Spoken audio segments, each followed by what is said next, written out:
Halo Sobat Emas sekalian, kita sama-sama tahu kalau emas ini berkali-kali mencetak all-time high. Pertanyaannya adalah, yang sering kali ditanyakan sama orang-orang di sekitar saya juga banyak yang tanya, apakah emas ini masih bisa naik lagi atau ini sudah di puncaknya? Simak di video ini sampai akhir, jangan lupa klik tombol subscribe, nyalakan loncengnya, dan share buat teman-teman kalian kalau kalian rasa video ini bermanfaat. Oke, pertama, kenapa emas ini kok terus-menerus menjadi all-time high? Memang sih, udah sebulan terakhir ini harga emasnya itu masih ya segitu-segitu doang. Tapi satu hal yang harus kalian tahu, segitu-segitu doang itu emas ini nggak harganya itu tiba-tiba setelah all-time high di puncak, terus tiba-tiba itu turun ancur, enggak. Tapi dia ini tetap di atas guys. Ibarat kalau kita lihat grafik ya, dia ini setelah naik di atas, dia ini turunnya itu masih di atas doang seperti ini, sideways di atas. Kalau grafik secara teknikalnya, emas tuh habis pecah rekor di 3.500 kemarin gitu ya, dia naik turunnya tuh cuma segini-segini doang. Nggak sampai yang dari sini terus tiba-tiba pleng, hancur gitu. Nggak. Nah, apa yang membuat seperti itu? Seringkali udah saya bahas. Yang pertama adalah karena inflasi global. Ekonominya Amerika itu masih gitu-gitu aja, masih belum ada tanda yang pasti seperti apa. Apalagi kemarin kena perang tarifnya Trump. Wah, itu gila banget. Harga emasnya langsung merespon dengan naik gila-gilaan. Kalau kalian ingat bulan lalu ketika Trump itu mengenakan tarif lawan China, Uni Eropa, dan sebagainya, itu langsung emasnya merespon dengan naiknya itu signifikan banget. Yang kedua, kebijakan The Fed yang sampai sekarang itu masih belum mau menurunkan suku bunga. Perang antara internal Trump dengan Jerome Powell, wah ini seru banget sih. Kalau saya ngikutin itu, mereka ini seperti kayak anjing dan kucing.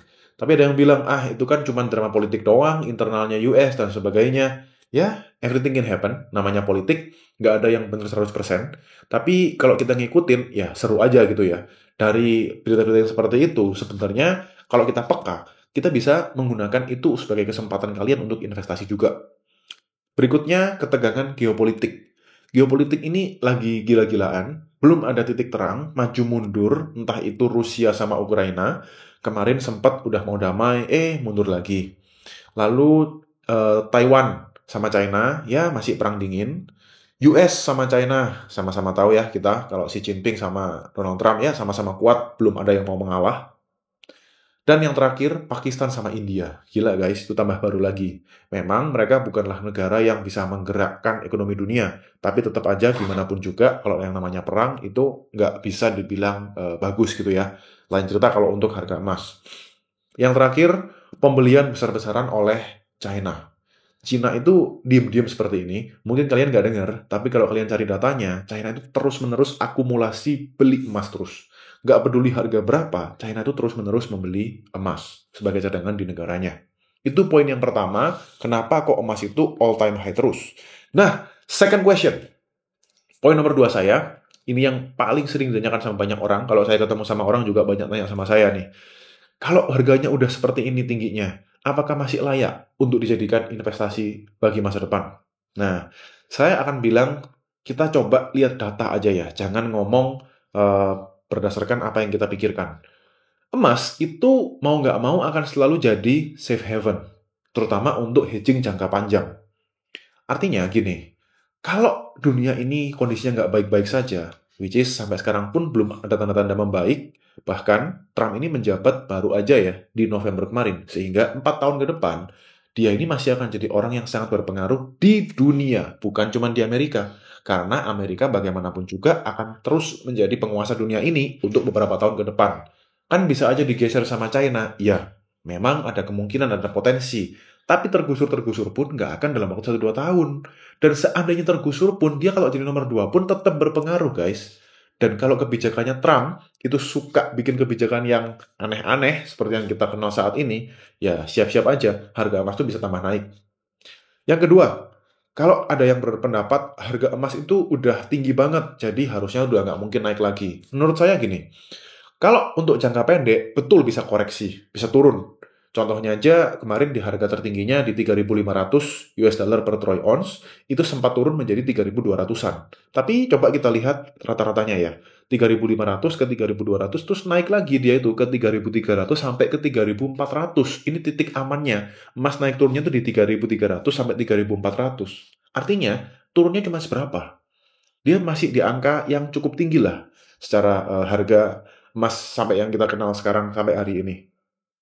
Artinya, emas ini kurang cocok kalau buat orang-orang yang menyimpan untuk jangka pendek. Tapi kalau untuk jangka panjang, emas ini masih bisa dikatakan investasi yang bagus. Dan saya punya datanya, beberapa data dari lembaga keuangan dunia yang memproyeksikan harga emas ini ke depannya seperti apa sih?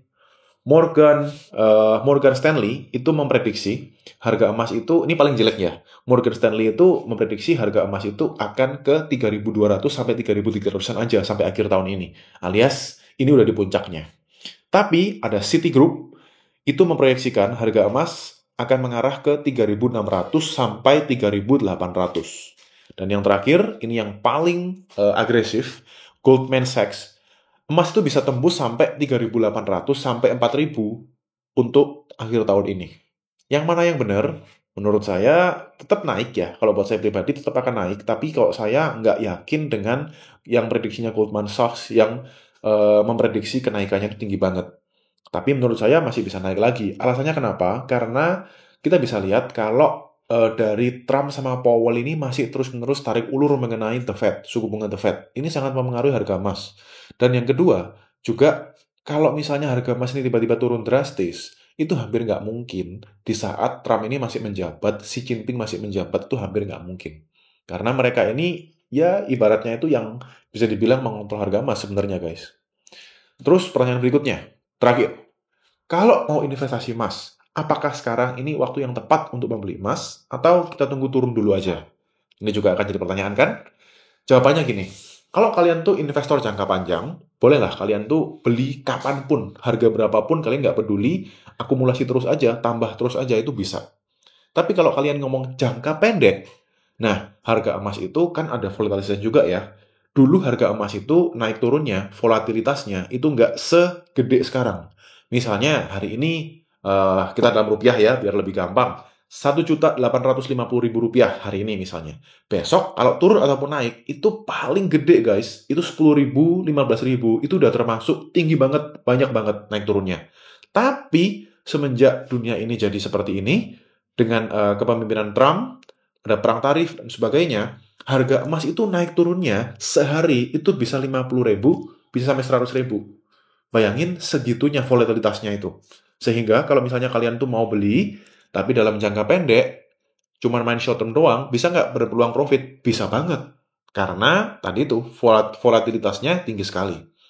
Jadi kalau misalnya kalian beli, lagi turun nih grafiknya, teknikalnya, kalian beli di harga bawah, tiba-tiba berapa hari kemudian naik jadi 70.000, ya udah itu cuan kalian.